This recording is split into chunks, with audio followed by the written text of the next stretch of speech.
کر دیا مشرق و مغرب میں اجالا جس نے، اسی انسان کو محبوب خدا کہتے ہیں، نام سنتے ہیں تو سب صلی اللہ کہتے ہیں۔ اللہم صلی علی سیدنا محمد وعلی آل سیدنا مولانا محمد وبارک وسلم۔ سب سے پہلے ایک بات تو یہ سمجھ لیجئے گفتگو کی بنیاد کے طور پہ کہ جو ہم بار بار یہ کہہ رہے ہیں اسلامک بردرہڈ، اسلامی بھائی چارہ، تو کیا ایسا نہیں ہے کہ باقی مذاہب کسی بھائی چارے کی بات نہیں کرتے؟ کہ دنیا میں جو باقی فیتس ہیں، جو باقی قوانین ہیں، تو کیا ان کے اندر بھائی چارے کی کوئی بات نہیں ہے؟ جو صرف ہم ہی دعویٰ کر رہے ہیں کہ اسلام میں بھائی چارہ ہے؟ کہ سوال پیدا ہوتا ہے نا، آپ کے ذہن میں ہوا ہوگا کہ آخر پر یہ اسلامی بھائی چارہ، اسلامک بردرہڈ، یہ لفظ بار بار کیوں بولا جا رہا ہے؟ یہ ایک بنیادی نقطہ ہے۔ میں یہ سمجھتا ہوں کہ آپ نے دیکھا ہوگا کہ جو جہاں گاڑیوں کی مرمت ہوتی ہے، گیریجز ہوتے ہیں، تو میں کہیں گیا تو میں نے دیکھا کہ وہاں دو قسم کی تصویریں لگی ہوئی تھیں۔ جب کسی کار کا ایکسیڈنٹ ہوتا ہے اور وہ پوری ٹوٹ پھوٹ جاتی ہے، تو جب اس کو ڈینٹنگ پینٹنگ کے لیے لے جاتے ہیں تو پہلے تصویر کھینچ لیتے ہیں اس کی اور اس کو لگا دیتے ہیں، اور اس کے بعد 1-2 مہینے کے بعد جب وہ کار ڈینٹ اور پینٹ ہو کے وہ صحیح ہو جاتی ہے، پھر دوبارہ تصویر کھینچتے ہیں اس کو بھی لگا دیتے ہیں۔ سوال یہ ہوا کہ آخر یہ 2 تصویریں کیوں لگائی؟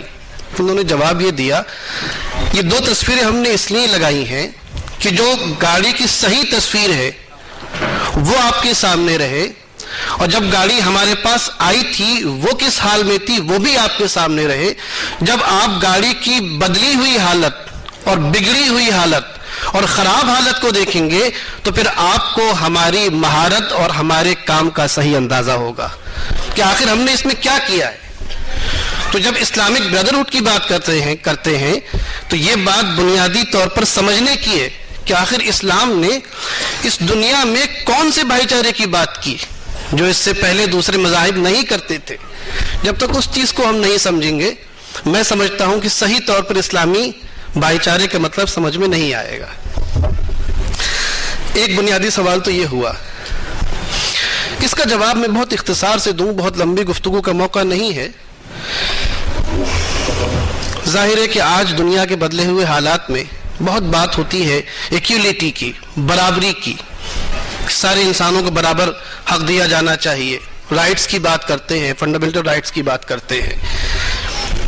میرا دعویٰ ہے کہ اس کے باوجود بھی آج چارٹر آف ہیومن رائٹس بھی ہمارے سامنے ہے، UN بنی ہوئی ہے، دنیا جان کی باتیں ہو رہی ہیں، اس کے باوجود بھی ہم جو اسلامک کانسیپٹ آف بردرہڈ جو ہمارے سامنے ہے، جب اس کی روشنی میں ہم ان تمام بھائی چارے کی باتیں کرنے والوں کے نظام کو دیکھتے ہیں تو یقین جانیے کہ آج کی 21ویں صدی کے باوجود بھی مساوات میں، انسانی کرامت میں، انسانی عظمت میں، ایکسیلنسی میں، فضیلت میں کوئی قانون اس قانون کی گرد تک نہیں پہنچا جو اسلام نے بھائی چارے کے تعلق سے دیا ہے۔ اور یہ محض دعویٰ نہیں ہے، یہ کوئی محض تقریر کا جملہ نہیں ہے، یہ فیکٹ ہے، ہسٹوریکل فیکٹ بھی ہے اور تھیوریکل فیکٹ بھی ہے۔ میں عرض کروں کہ دیکھیں مسئلہ کہاں بنتا ہے، ہم بات کرتے ہیں سارے انسان برابر ہیں، سب کو برابر کا حق ہے، کوئی چھوٹے بڑے کی تفریق نہیں کر سکتے، رنگ کی بنیاد پر، نسل کی بنیاد پر، زبان کی بنیاد پر۔ اسلام جس زمانے میں دنیا میں آیا تو اس وقت یہ تھا کہ انسانیت کو صلاحیت کی بنیاد پر نہیں، ایبیلٹی کی بنیاد پر نہیں، بلکہ اس کی انسانیت کی بنیاد پر چھوٹا یا بڑا سمجھتے تھے لوگ۔ ظاہر ہے کہ آج ڈاکٹر سلیم صاحب میرے سامنے بیٹھے ہیں، یہ ڈاکٹر ہیں، اگر کوئی مریض آئے گا تو انہی کے پاس جائے گا نا، میرے پاس کاہے کے لیے آئے گا وہ؟ میں تو نہیں بیٹھ سکتا اس کرسی کے اوپر، تو کہ میں اس پہ اعتراض کروں کہ یار میں کیوں نہیں بیٹھ سکتا، میں بھی تو انسان ہوں آخر، یہ تفریق کیوں کر رہے ہیں آپ، مجھے ان سے چھوٹا کیوں بنا رہے ہیں؟ میں بھی انسان ہوں، یہ بھی انسان ہے، دونوں برابر ہیں، اگر وہ بیٹھ سکتے ہیں تو میں بھی بیٹھ سکتا ہوں۔ ذرا غور کیجئے، یہاں جو تفریق ہوئی ہے، یہاں جو چھوٹا اور بڑا مانا گیا ہے، وہ انسان ہونے کی بنیاد پہ نہیں ہے،